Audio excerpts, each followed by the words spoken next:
તો નમસ્કાર મિત્રો, સીતારામ બધાને ફરીથી આજ નવા બ્લોગમાં તમારું સ્વાગત છે। તો આજે બનાવવાની છે ચીકી, સિંગદાણા શેકીને ચીકી બનાવવાના છે। તો તમે જુઓ સામે અહીંયા સિંગદાણાને શેકવામાં આવી રહ્યા છે।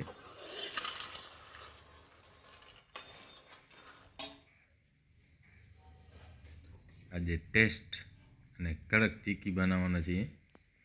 તો વિડીયોને પૂરો જોજો, પસંદ આવે તો લાઈક કરી દેજો અને સબસ્ક્રાઈબ કરી લેજો। તો સિંગદાણાને શેકી લીધા છે અને હવે એને બે ફાડા કરશું। તમે જોઈ શકો છો કે અહીંયા વેલણનો ઉપયોગ કરી અને એને બે ફાડા કરવામાં આવશે। બે ફાડા કઈ રીતે થાય એ તમે જુઓ સામે। આવી રીતના એને શેકીને કડક થઈ જાય સિંગ એટલે એને બે ફાડા કરવાના છે।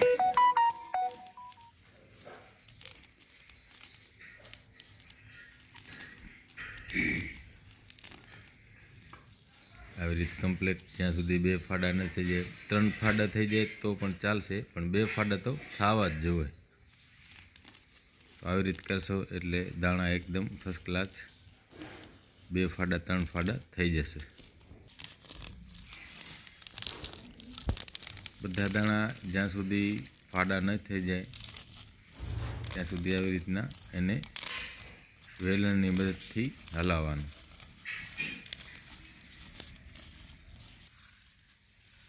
બધા આવી રીતે થઈ જાય એટલે પછી હાથ વડે એને કોઈક દાણો ના રહી ગયો હોય, છૂટો ન પડ્યો હોય તો આવી રીતે છૂટો પડી જાય એ હાથની મદદથી આવી રીતે બે હાથ વડે એને ઘસી નાખવાનું।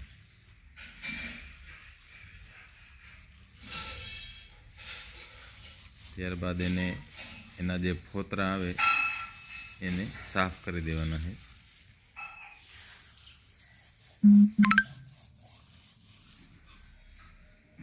જો આવી રીતના બે ફાડા બધા થઈ ગયા છે અને હવે એને અલગ વાસણમાં લઈ લીધા છે। તમે જોઈ શકો છો વિડીયોમાં। તો સૌપ્રથમ તો ગોળ લેશું તપેલીમાં। ગોળને એકદમ ઝીણો ભાંગી નાખવાનો છે। પછી એમાં થોડું તેલ નાખવાનું છે। તેલ નાખ્યા પછી એને એકદમ ગરમ કરવાનો છે। હવે આ તેલ નાખીને હવે આને ગરમ કરશું, ચાસણી બનાવશું, ગોળની ચાસણી। ચૂલાની પ્યોર ચાસણી, એકદમ રબડી ન બની જાય ત્યાં સુધી ગોળને એકદમ પાકવા દેશું।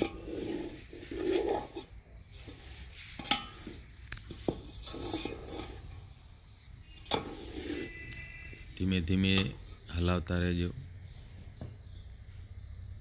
મિત્રો। ફરીથી કહું છું, વિડીયો પસંદ આવે તો લાઈક કરજો। પાછા તમે ભૂલી જશો મિત્રો, છેલ્લે સબસ્ક્રાઈબ પણ નહીં કરો અને એમને હાલ્યા જશો। લાઈક અને સબસ્ક્રાઈબ કરવાનું ભૂલતા જ નહીં। જો હવે અહીંયા ગોળની ચાસણી બિલકુલ એકદમ પતલી થઈ ગઈ છે, રેડી। એકદમ પાકી જાય પછી એને ચૂલા ઉપરથી નીચે લઈ લેવાની અને એમાં ઝીણા ઝીણા જો ગોળના પીસ રહી ગયા હોય તેને આવી રીતના હલાવી દેવાના। હવે ચાસણી એકદમ ઉકળવા આવી છે, હજી ઝીણી ઝીણી છે તો એને થોડોક હજી બારીક એકદમ ક્લિયર ન થઈ જાય ત્યાં સુધી એને ચૂલા ઉપર પકાવવાનું। પછી પાકી જાય પછી એમાં સિંગદાણા નાખવાના અને એકદમ હલાવી દેવાનું, મિક્સ કરી દેવાનું એકદમ ફર્સ્ટ ક્લાસ રીતે અને ઉતાવળ રાખવાની। હલાવવામાં ખાસ ઉતાવળ રાખવાની, નહીંતર પછી ચીકીમાં મજા આવશે નહીં। ચાસણી જો ઠરી જશે તો પછી ચીકી દાણા તમારા બધા ફેલી જશે। ત્યાંને જલ્દી જલ્દી હલાયા રાખવાનું। કમ્પ્લેટ એકદમ હલી જાય પછી તમે મોટો ત્રાસ કે થાળી હોય એમાં પણ પાથરી શકો અને કિચનનો માર્બલ હોય તો એને એકદમ સરસ રીતે સાફ કરી અને માર્બલ ઉપર પણ તમે પાથરી શકો છો.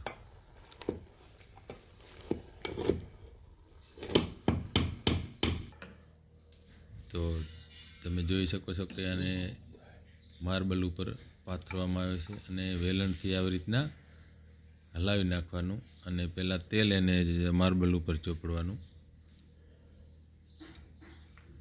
તમે જોઈ શકો છો કે એકદમ સરસ રીતે આને આવી રીતના ચોટે તો એને થોડુંક હેલ્પ કરવાની. આમ જોઈ લો, પથરાઈ ગયા પછી એના નાના નાના એકદમ એમ થાય કે હવે સુકાવા આવી છે તો એને ચીરા પાડી દેવાના ચાકુની મદદથી. જો આવી રીતના આવી રીતના કટકા પણ તમે કરી શકો છો. ડાયરેક્ટ ડિઝાઇન કરી તો ડિઝાઇન પણ કરી શકો. તો કેવો લાગ્યો આજનો વિડીયો? સારો લાગ્યો હોય તો લાઈક કરજો, સબસ્ક્રાઈબ કરજો, બરાબર છે. અને મળશું હવે બીજા બ્લોગમાં બીજી કાંઈક અવનવી રસોઈ લઈને. ત્યાં સુધી બધાને સીતારામ.